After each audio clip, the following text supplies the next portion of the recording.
Religiosos, por que vocês são tão especiais? Neste mesmo momento existe um muçulmano em sua mesquita. Ao acordar, ele fez suas abluções diárias, se posiciona em direção a Meca e agora se prostra em adoração ao seu Deus. O seu livro sagrado afirma que o seu procedimento é o correto e que seu dogma é indiscutível. Mesmo em seus piores dias, ele guarda o seu tempo para orações e para estudar o Corão. Seus ensinamentos aduzem, sem sombra de dúvida, que Cristo não era o Filho de Deus e que quem assim o considerar será punido por isso. Do outro lado do mundo, um cristão se ajoelha no átrio do seu templo em adoração a Jeová. Assim como o primeiro religioso, ele também obedece espartanamente os rituais e ordenamentos de seu livro de inspiração divina. Separa seu dízimo, se confessa, jejua, bebe do sangue e come do pão abençoado aos domingos. Ele também acredita de forma fidedigna que isso é o melhor a se fazer. Afirma que tal postura é seu norte e deve ser a sua maior ambição nesta vida. Já repararam que existe um problema aí? E esse problema é intransponível. Ou um está certo ou não está. Ou Cristo era mesmo Filho de Deus ou não era. Se um está certo, o outro está errado. A pergunta é simples, mas a resposta nem tanto. Pelo menos para quem não é religioso. Notem que nem o cristão e nem o muçulmano se preocupam se o outro pode estar certo, vez que ambos sabem possuir a verdade. Sim, o religioso afirma ter a certeza de que está certo. Isso faz parte do seu dogma. A dúvida não é desculpável. Não há virtude na dúvida. Aqui, a dúvida se supre com a fé e não com evidências. Quanto mais fé, mais virtude e mais certeza. O problema é que o problema continua lá. Mas existe um problema ainda maior. O cerne da questão é que o religioso usa sua crença como catapulta, como alavanca para os seus atos. Seus livros os ensinam que seus credos devem ser espalhados epidemicamente, doutrinados em crianças, esposados como verdade indiscriminada e inexorável. Ambos os livros, o Alcorão e a Bíblia, apesar de contraditórios, aduzem que só existe uma verdade e que tal verdade está acima de qualquer julgamento e de qualquer lógica. Tais alfarrábios, que foram redigidos em um tempo onde se acreditava que cuspir em feridas, por exemplo, podiam curá-las, por gente com conhecimento menor do que o de uma criança de 12 anos de hoje, não permite contestação, nem a fundamentada.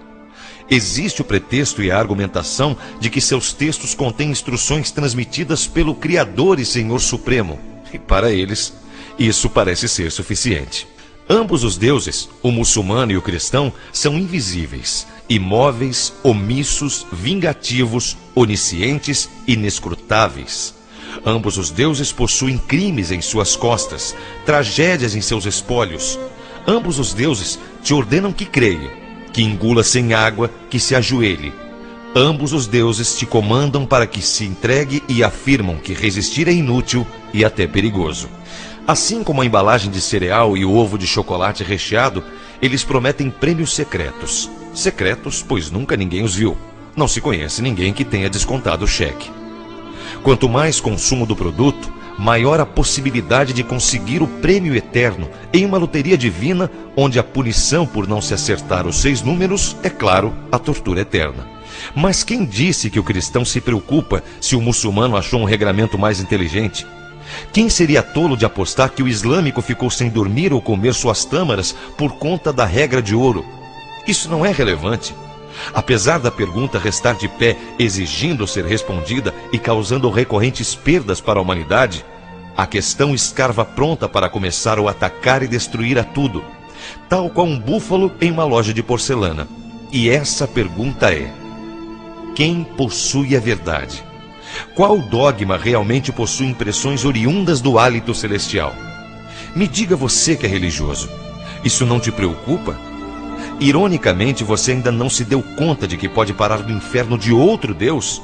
Claro que existe uma possibilidade a ser considerada, e ela é espetacular. Lógica, razoável, gregária em sua essência, bela em sua simplicidade. Ela não te premia e não te condena. Desafiadora desde o nascituro, ela te pergunta: e se ambos estiverem errados? Sim, Considerem por um momento que Deus não existe. Isso não faz mais sentido do que o seu Deus pessoal? Isso não te parece mais real do que seu amigo imaginário, do qual você se esquece, por exemplo, quando se masturba? Aliás, olhem, ele está vendo. Não se esqueça do não desejarás a mulher do próximo, seu onanista pecador. Pois é, o quão difícil é aceitar que isso não faz sentido. Estamos em pleno século XXI. E se já era estúpido defender um ser sanguinário que nunca deu as caras há 2000 anos atrás, a situação não ficou melhor agora. Será que já não houve tempo mais do que suficiente para o teísmo apresentar suas considerações? Os métodos de que dispomos hoje para o amealho e avaliação de evidências não são confiáveis o bastante para separarmos o real do imaginário? Será que toda vez que ocorre um milagre ao redor do mundo, não há um bendito de um cético com um celular na mão para tirar uma foto? Ou será que milagres simplesmente não acontecem, vez que seriam alterações das leis da física? O que lhes parece mais razoável? O fato é que se Deus existe, faz questão de não se apresentar. É fato também que é militar no sentido de não se importar com a humanidade. Não resgata corpos no mar quando ocorrem naufrágios, não cura doenças, não diminui o desejo dos padres em sua paldurecência pedófila. Se algum corpo foi retirado do oceano, se a leucemia foi debelada, se o clérigo foi denunciado, isso não teve nada a ver com Deus. Isso foi trabalho dos homens. Mas se não são capazes de mostrarem a verdade do que afirmam, por que vocês religiosos então se matam entre si?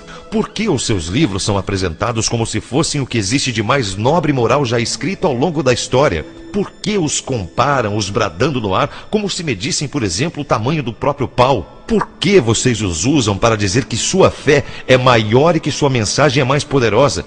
Se não têm certeza, vez que não podem, por que o usam como desculpa para maltratar homossexuais? Mutilar prepúcios e clítoris ao redor do mundo? Por que usam os mesmos livros para nos separarmos em cores ou em castas? Será que é injusto da minha parte perguntar por que ainda nos dias de hoje Jeová se preocupa mais com uma fimose do que com a fome na África? Me desculpem, mas ao contrário de vocês, religiosos, eu não tenho certeza. Admito isso. Acho apenas improvável, aliás, muito improvável face à ausência de provas e à pobreza de evidências. Mas ao contrário da religião, que não abandona a arrogância, eu como ateu afirmo que não tenho certeza. Não acredito nem por um segundo, mas não posso dizer que tenho certeza. Isso seria desonesto e para o ateu, a desonestidade intelectual simplesmente não pode ser aceita. Lembremos que saber é diferente de crer. E ressaltemos o que afirma Dan Baker, que de forma cirúrgica aduz que o ateísmo não afirma que a inexistência de Deus está provada, mas sim que a existência de Deus não está provada. E que, na verdade, em qualquer argumento, o ônus da prova está do lado daquele que faz a afirmação. Toda essa discussão é importante, mas como sempre o mais importante são as consequências. Sendo assim, torno a perguntar: religioso, você poderia me responder qual de vocês possui a real verdade? Depois de algum tempo refletindo, cheguei à conclusão de que a verdade nunca foi importante nessa seara. Sim, é claro que cada religioso de cada credo gostaria de estar com a verdade. Mas o problema de vocês não é com a verdade. Nunca foi. O problema de vocês religiosos é com os fatos. A questão é simples. Seus livros de cristalina antítese estão repletos de verdades, não é mesmo? A merda é que os fatos não ajudam essas verdades. Mas sério, de verdade, não vejo problema. Podem acreditar na mulher que prediz o futuro apertando os testículos de um bode, por exemplo. Isso é com vocês. O problema começa quando essas verdades são impostas e disseminadas, causando mal a outros seres humanos. O que importa mesmo é que ao longo dos séculos, essas verdades de mentirinha, esse pó de pirlim-pim-pim, tem matado muita gente. Aviões são jogados contra prédios para se defender a verdade islâmica. Crianças sofrem lavagem cerebral em nome de verdades cristãs. Apedrejamentos são praticados para honrar a verdade muçulmana e vacinas contra HPV são proibidas em nome das verdades evangélicas. Que interessam os fatos? A religião, ao longo dos séculos, nunca se importou com os fatos. Mas pode ser que algum crente de plantão pergunte então: mas quais são os fatos? Vamos a eles. Os fatos são de que vocês, religiosos, não conseguem provar uma vírgula do que afirmam, mas matam uns aos outros de forma cíclica, rotineira e inevitável. Os fatos são os de que mais mortes se perpetuam em nome de Deus do que por qualquer outro motivo, e mesmo assim, as evidências das suas verdades estão no nível de nitrato de polipeido. Se não, vejamos. Judeus matam muçulmanos na Palestina, muçulmanos matam cristãos na Nigéria, hindus matam muçulmanos na Caxemira, no Sri Lanka budistas matam tamês hinduístas, na Irlanda do Norte cristãos católicos matam cristãos protestantes. Podemos continuar a tarde inteira. E enquanto isso, a humanidade dá voltas em um carrossel de tripas e sangue, onde a música circense é substituída pelo engatilhar do AK-47. Já passou da hora de você, religioso, entender que o seu problema não é com a verdade. Saiba que a verdade nunca perde em ser testada, em ser arguida, em ser comprovada.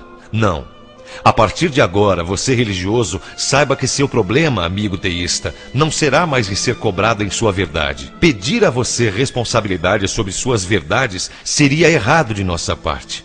Seu verdadeiro problema foi, é e sempre será com a mentira.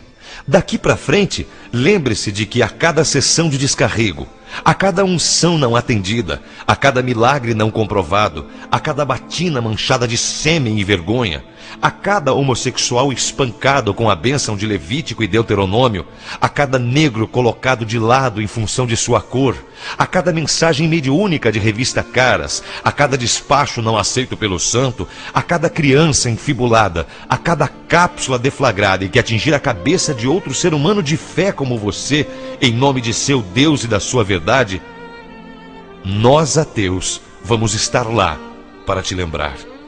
Esqueça as verdades, religioso. Você tem problemas com as mentiras. Texto de H.P. Charles.